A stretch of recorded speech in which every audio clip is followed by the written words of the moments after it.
The sterile hum of the server room was the only constant in my life, a predictable drone against the silent chaos of my own thoughts. Most days, I felt like a ghost haunting the edges of Quan Enterprises, a necessary but unseen cog in a machine run by a man who moved with the chilling grace of a predator. From my small, glass-walled office in the acquisitions department, I cataloged the lives of others, their heirlooms, their forgotten treasures, their last worldly possessions, all while feeling profoundly invisible myself. It's a strange thing to be so intimately acquainted with the stories of the dead, yet feel like a complete stranger in your own skin. My grief was a quiet companion, a shadow that clung to me since my father's passing, its weight a constant reminder of the stories we never got to finish. This particular Tuesday started like any other. A new shipment of estate items had arrived, a motley collection of a life packed into beige cardboard boxes. My job was simple: assess, catalog, and digitize. Yet, as I lifted the lid off a tarnished rosewood box, an internal statement, sharp and unwelcome, pierced the quiet of my routine. You are completely and utterly alone. The thought was so stark, so absolute, that it made my breath catch. It was then that my eyes fell upon it. Nestled amongst yellowed lace and mother-of-pearl buttons was a ring. It wasn't ostentatious, but it held a gravity that silenced the rest of the clutter. It was a simple band of what looked like white gold, aged and worn, with a flat signet face bearing a delicate, unfamiliar crest, a dragon coiled around a plum blossom branch. A strange, intuitive jolt went through me, a feeling of recognition that made no sense. I picked it up, the metal cool against my skin, and the feeling intensified. It felt like a key, but I had no idea what lock it was meant to turn. All I knew, with a certainty that defied all logic, was that it had something to do with him, with the cold, distant, and untouchable Jinwoo Quan. The next few days were a descent into obsession. By day, I was the competent archivist, Alara Vance, meticulously logging 18th century porcelain. By night, I was a detective, fueled by coffee and a relentless, inexplicable hunch. The ring sat on my desk at home, its silent presence a constant question mark. I ran its design through every heraldry database I had access to, cross-referencing ancient Korean family crests and guild insignias. The work was tedious, a series of frustrating dead ends. Most crests featuring dragons were imperial or belonged to the 5 great clans, but none matched the delicate interplay with the plum blossom. It was my father who had taught me that every object tells a story if you only listen closely enough. I could almost hear his voice, a warm echo in the sterile quiet of my apartment, urging me to look closer, to see beyond the obvious. On the 3rd night, I found it. It wasn't in a formal registry, but in a digitized academic paper on fallen noble families from the Joseon dynasty, families that were erased from official records after political betrayals. The crest belonged to the House of Jeong, a family of respected scholars and advisors who were purged in a brutal coup 3 centuries ago. The author of the paper noted that any surviving artifacts would be exceedingly rare, considered curses by some and priceless by others. But it was a footnote at the end of the article that made my heart slam against my ribs, a brief mention of the family's last known descendant, a woman named Kwon Mi-kyung, who had passed away 20 years ago. Quan. The name stared back at me from the screen, a bridge across time connecting this forgotten piece of metal to the formidable man who occupied the top floor. It still made no sense. Why would an artifact of a disgraced family be so important? Why did my intuition scream that it belonged to him? I called my best friend, Chloe, needing an anchor to reality. So let me get this straight, she said, her voice dripping with its trademark sarcasm.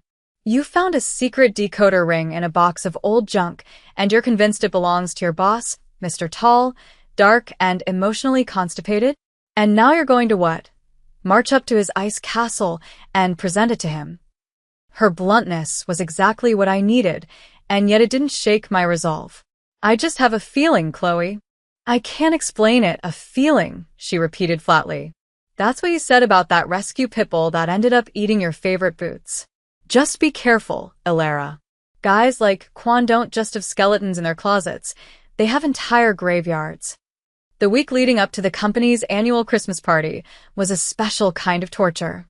The ring, now nestled in a small, simple black box, felt like a burning coal in my purse. Every glimpse of Jinwoo Quan in the hallways sent a jolt of anxiety through me.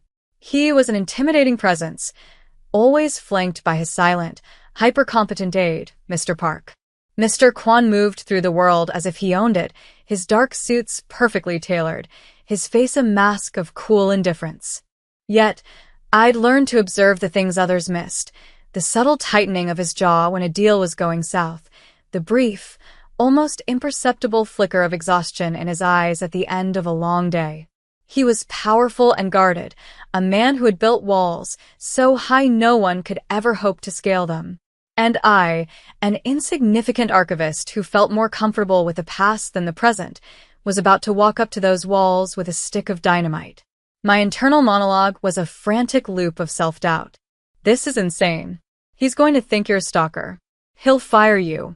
Or worse, he'll look right through you, the way he always does, and you'll feel that familiar sting of being utterly invisible. But beneath the fear was that stubborn, unwavering intuition. The ring didn't belong in a sterile archive. It belonged with him. It was a piece of a story, his story, and I was just the messenger. The night of the party arrived, a blur of polite conversation and forced holiday cheer. The main lobby was transformed with twinkling lights and lavish decorations, a warm, festive scene that stood in stark contrast to my own cold dread. I wore a simple red dress, feeling both conspicuous and entirely anonymous in the sea of expensive suits and cocktail dresses. I watched him from across the room, a still point in the swirling eddy of celebration. He held a glass of what was probably whiskey, listening to a senior board member with an expression of polite disinterest. He looked handsome and impossibly remote. Taking a deep breath, I started towards him, my heart pounding a frantic rhythm against my ribs. It felt like walking towards a cliff edge in the dark, my only guide a whisper of a feeling that this was something I had to do.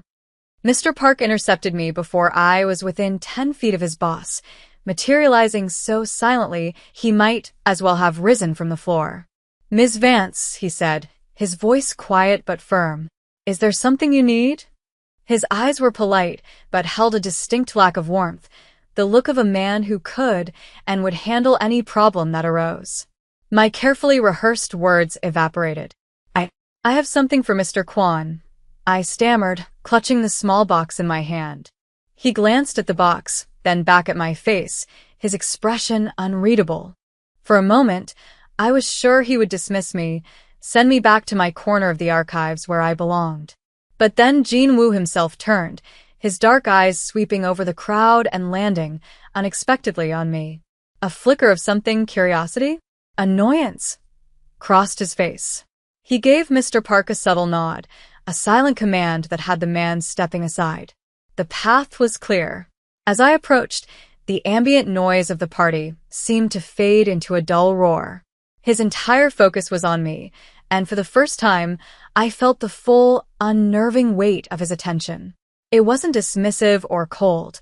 It was intensely observant, as if he were cataloging every detail of my nervous approach. "Ms. Vance," he said. His voice was a low baritone, even smoother and more intimidating than I had imagined. "They tell me you are a competent archivist." It wasn't a compliment.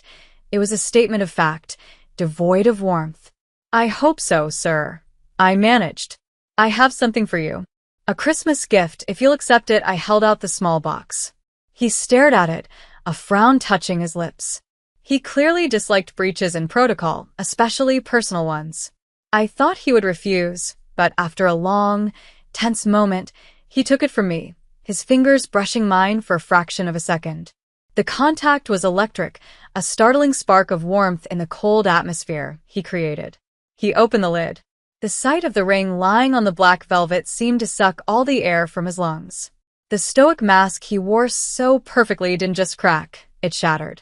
His jaw tightened, a muscle twitching violently.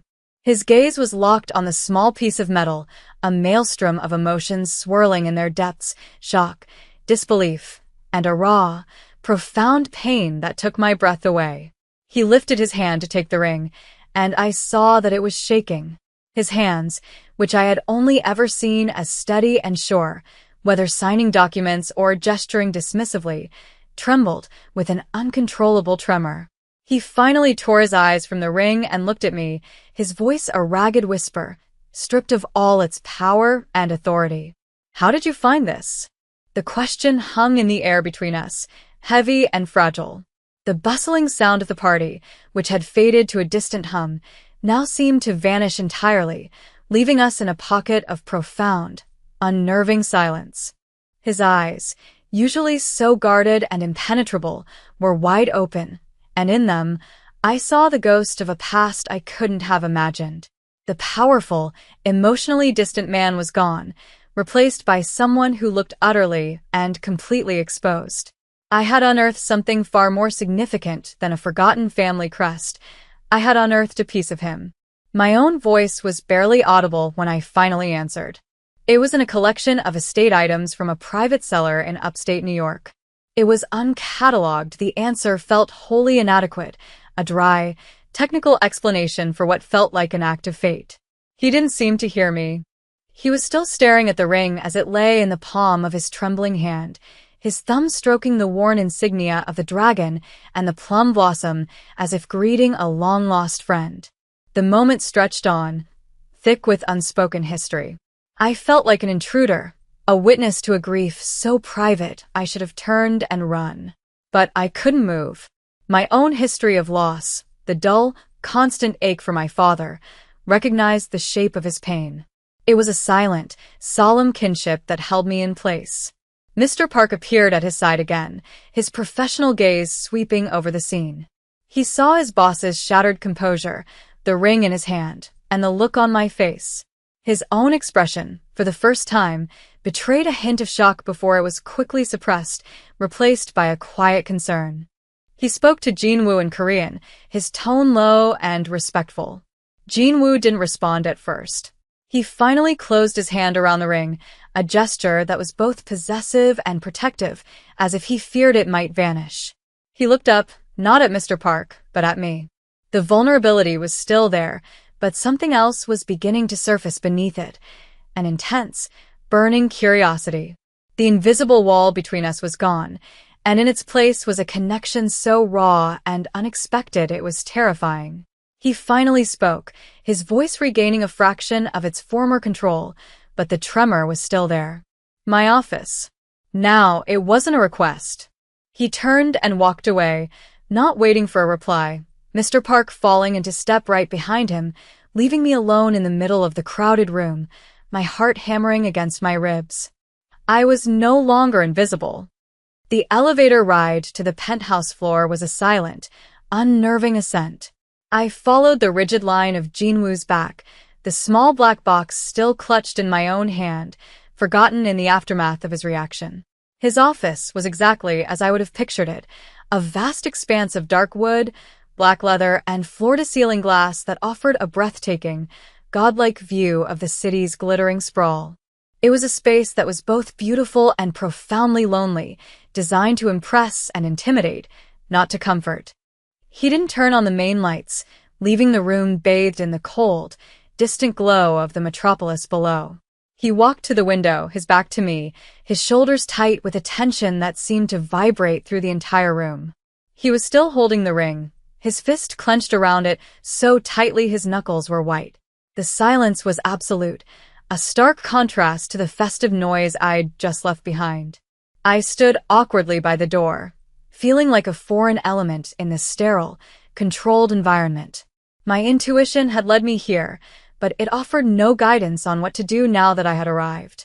I simply waited, my own grief a silent, empathetic presence in the room, recognizing the familiar shape of a world that had been irrevocably fractured by loss. When he finally spoke, his voice was rough, scarred by an emotion he had clearly kept buried for a very long time. "This was my mother's," he said, his words directed at the glass, at the city, at anyone but me. "It was her wedding ring. My father had it made for her, a replica of one her ancestors wore. It was the only thing she had left of her family's history. He turned then, his eyes finding mine in the dim light. The raw pain I had seen earlier was still there, but it was now mingled with a deep, consuming sorrow. She was buried with it. It was supposed to be with her. The words hit me with the force of a physical blow. This wasn't just a lost heirloom. It was a desecration, a theft from the most sacred of places. The mystery of its journey from a grave in Seoul to an estate box in New York was suddenly darker, more sinister than I could have imagined. I finally understood the depth of his reaction, the tremor in his hands. I had handed him a ghost. My role as a quiet archivist had abruptly ended. I was now the keeper of a dangerous secret, the sole witness to the chink in Jinwoo Kwan's formidable armor. He finally moved from the window, sinking into one of the large leather chairs behind his massive desk. He placed the ring on the polished surface with an almost reverent care, the small band of metal looking fragile and out of place in the landscape of corporate power. He gestured for me to sit, an order softened by the exhaustion that now lined his face. The air between us had shifted. The formal hierarchy of boss and employee had dissolved, replaced by something far more complex and intensely personal. He saw me now, not as Ms. Vance from Acquisitions, but as the person who had brought this piece of his soul back from the dead. "Tell me everything," he commanded, his voice regaining some of its authority, but the edge was gone. From the beginning, every detail of the estate it came from, I recounted the story, my voice steady despite the tremor I felt inside. I told him about the rosewood box, the yellowed lace, the feeling of inexplicable recognition when I first saw the ring. I explained my research, the late nights spent digging through digital archives, the discovery of the fallen house of Jeong, and the footnote that contained his mother's name. As I spoke, he listened with an unnerving stillness, his gaze never leaving my face. He wasn't just hearing the words, he was analyzing them, searching for something beyond the facts. For the first time, I felt the full force of his intellect directed at me, not with dismissal, but with a desperate need for understanding. When I finished, he was silent for a long time, his fingers tracing the outline of the ring on his desk.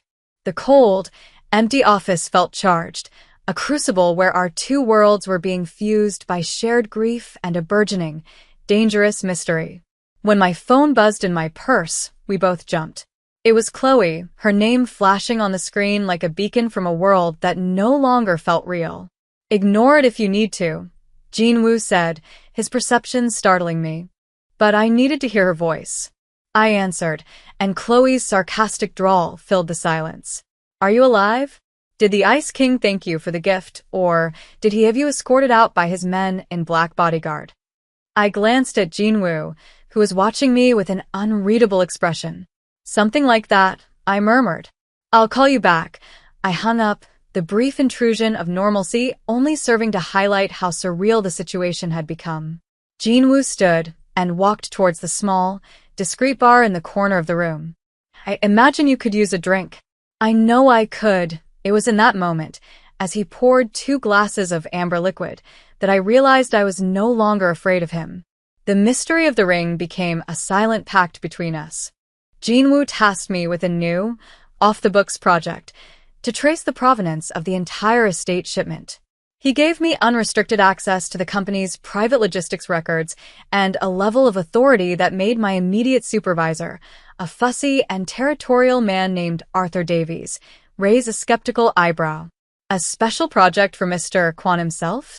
Davies had said, his tone a slick blend of feigned admiration and suspicion. "How impressive. Do let me know if you need any assistance. I have a great deal of experience with high-value estate liquidations." He appeared trustworthy, almost paternal, but something in his eyes, a brief, covetous flicker as he glanced at my new security credentials, set my teeth on edge. I spent my days in the deep archives, a cavernous, climate-controlled vault in the sub-basement of the building, a place where the stories of 1,000 lives were stored in endless rows of gray archival boxes. But now, I wasn't just cataloging the past, I was interrogating it. Jinwoo would often join me in the evenings, after the building had emptied out.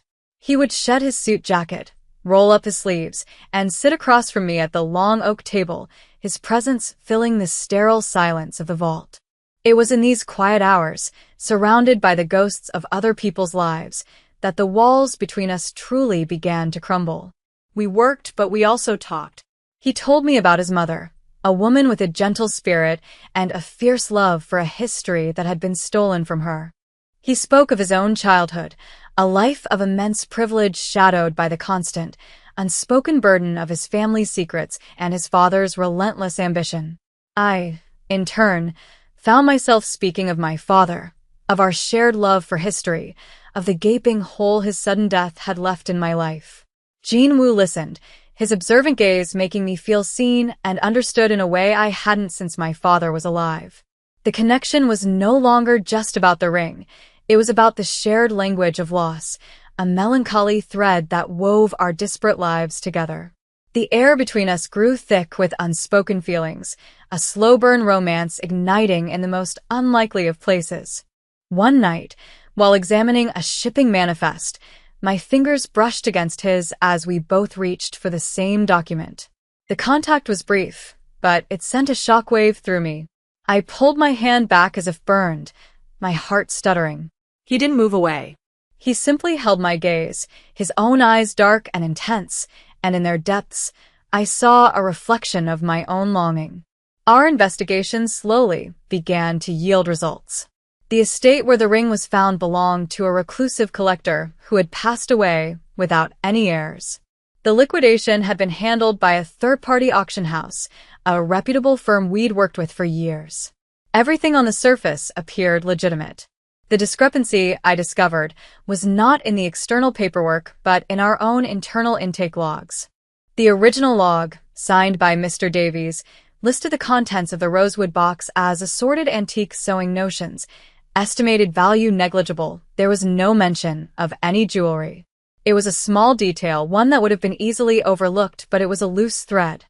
I pulled on it, working late into the night, with Jin-woo looking over my shoulder, his proximity a warm, distracting presence. I cross-referenced every low-value acquisition Mr. Davies had overseen in the past 5 years. A pattern began to emerge. In at least a dozen cases, insignificant items were logged from estates that were later found to contain an object of significant, often personal, value, a rare first-edition book, a set of military medals, a signed photograph. These valuable items never made it to the official company inventory. It was a quiet, meticulous system of theft, hiding in plain sight, masked by the sheer volume of acquisitions. The ring, with its obscure but priceless personal history, had been his latest and most audacious swap. The realization was sickening. The betrayal wasn't just corporate, it was deeply personal. Davies had used his position, his trustworthiness, to plunder the last vestiges of people's lives for his own gain, and in doing so, he had desecrated the memory of Jin-woo's mother. The air in the archive grew cold. I looked at Jin-woo, and the guarded, powerful leader I had first met was back, but his stoicism was now infused with a glacial fury. The hidden vulnerability was gone, replaced by the chilling calm of a predator who had just caught the scent of his prey. He knew, Jin-woo said, his voice dangerously quiet. He must have researched the crest and understood its connection to my family. He didn't steal it for its monetary value, but for what it represented. He stole it to hold a piece of my history, a piece of my mother. The thought was monstrous. It wasn't just greed. It was an act of personal violation, a power play from a man who had appeared so benign. It was in that moment of shared anger and purpose that the remaining distance between us evaporated. He reached out, his hand gently covering mine on the table. It wasn't a spark this time. It was a steady, grounding warmth. "We have him, Alara," he said, his thumb stroking the back of my hand. "And it's because of you." The final act was swift and silent. The next morning, Jin-woo called a meeting with Arthur Davies, with myself and the ever-present Mr. Park also in attendance. We convened not in a formal boardroom, but in Jin-woo's stark, intimidating office, the city skyline a cold, indifferent witness. Davies walked in with an air of confident nonchalance, a man who believed he was about to be commended for his years of service. He smiled his oily, paternal smile at me, a gesture that now made my stomach turn. Jinwoo was the picture of calm. Standing by the window, the morning light glinting off the antique ring he now wore on his own hand. "Arthur," he began, his tone deceptively mild. "We've been reviewing your acquisition logs. Your work has been remarkably thorough," Davies preened. "I always strive for excellence, Mr. Kwan." Jinwoo turned from the window, his eyes as hard as obsidian.